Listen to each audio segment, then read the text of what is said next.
Hello everyone, welcome back to our channel. Today we'll study about basal cell carcinoma, which usually comes as short note in many university examination.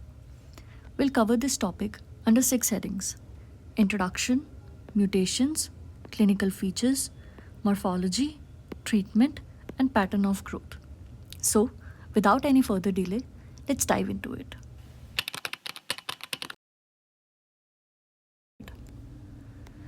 Talking about basal cell carcinoma, we all know that skin has got 3 layers: epidermis, dermis, and hypodermis.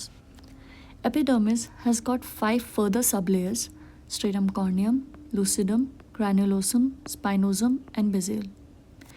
Basal cell carcinoma is basically most common type of a skin cancer which arises from stratum basal of epidermis of the skin. It has got some other features also, like it's a slow growing, invasive, and really metastasizing kind of a tumor. Talking about its site, it most often occurs at sun exposed site. Most common presentation is corner of the mouth to the pinna of ear, but it can occur anywhere in the body.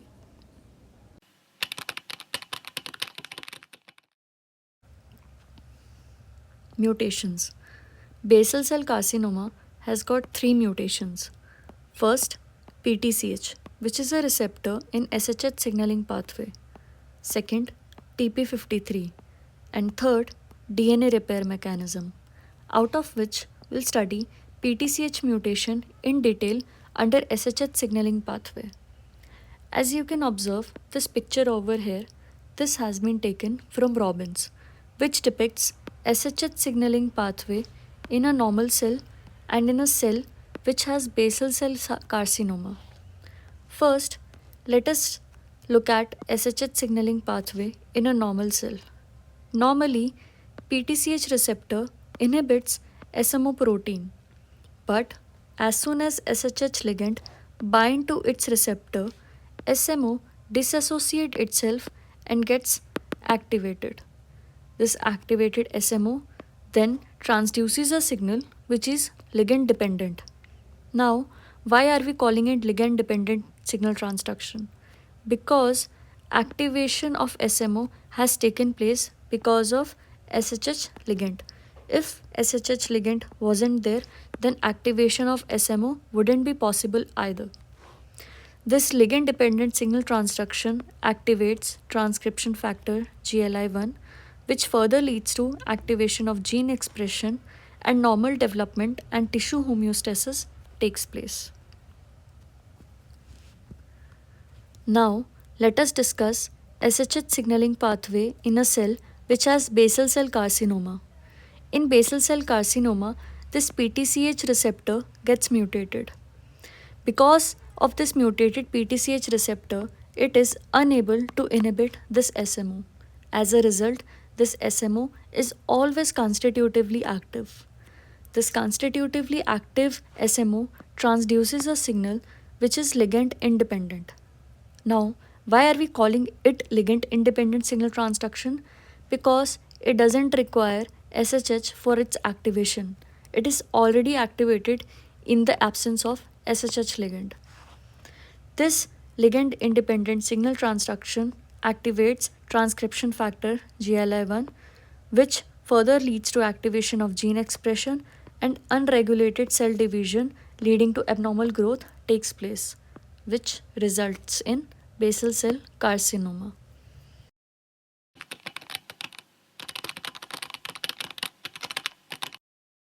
Clinical presentation. Now let us see how basal cell carcinoma clinically presents itself. It presents itself in 3 forms.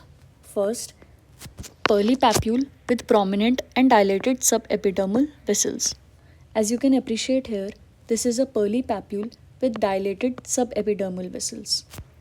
Secondly, if this tumor grows significantly, they will be termed as advanced tumors. And these advanced tumors may ulcerate, locally invade, and erode the underlying bones or facial sinuses like a rodent.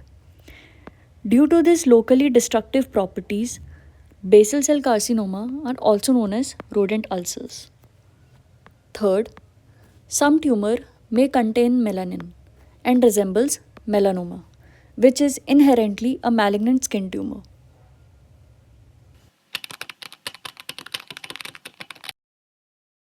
Talking about its morphology, first let us discuss its gross.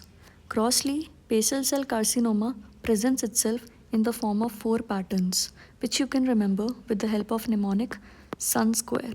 From S, superficial or erythematous, U, ulcerative, N, nodular, another N, nodulo-ulcerative, out of which nodulo-ulcerative is one of the most common type of a pattern.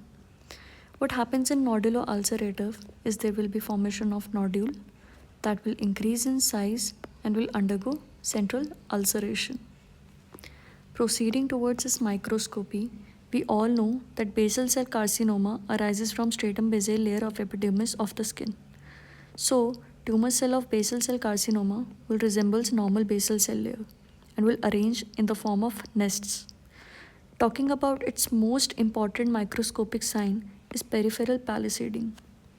What happens in peripheral palisading is, as you can appreciate here, this is island of tumor cells, and some of the tumor cells arranged parallelly to each other in the periphery of island of tumor cells. This arrangement of tumor cells parallel to each other in the periphery of island of tumor like a fence is known as peripheral palisading. Now, artifacts. This is island of tumor cells and this is stroma. This island of tumor cells retracts themselves from stroma, creating a space. This space is called artifacts.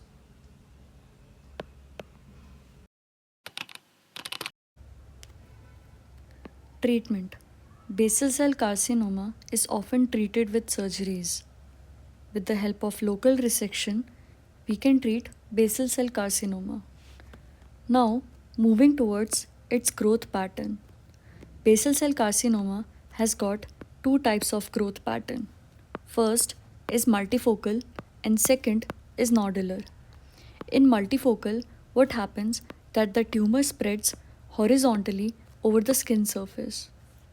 But in nodular, the tumor spreads vertically downwards into the dermis as a nest. This completes our basal cell carcinoma. That was all about basal cell carcinoma. Thanks for watching. See you in the next video.